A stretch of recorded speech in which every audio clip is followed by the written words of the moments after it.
श्लोक कर्मणेवाधिकारस्ते मा फलेषु कदाचन मां कर्मफल हेतुर्भूर्मा ते संगोस्त्व कर्मणि। भगवद गीता अध्याय 2 श्लोक 47। अर्थ, तुम्हारा अधिकार केवल कर्म करने में है, उसके फलों में कभी नहीं। इसलिए कर्मों के फल की चिंता मत करो और नहीं कर्म करने से तुम्हारी आसक्ति हो। व्याख्या।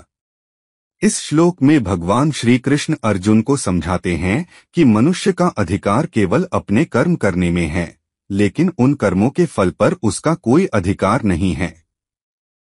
एक कर्म पर अधिकार श्री कृष्ण कहते हैं कि हमें अपने कर्तव्यों और कार्यों को पूरी निष्ठा और ईमानदारी से करना चाहिए। हमें यह सोचना चाहिए कि हम अपना कार्य पूर्णता से कर रहे हैं या नहीं।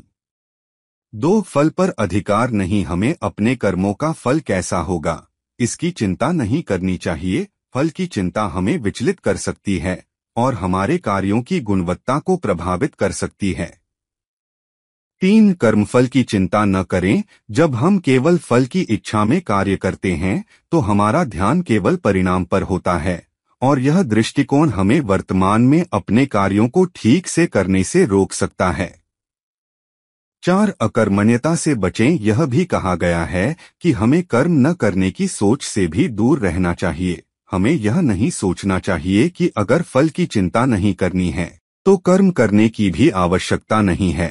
कर्म करना हमारा धर्म और कर्तव्य है।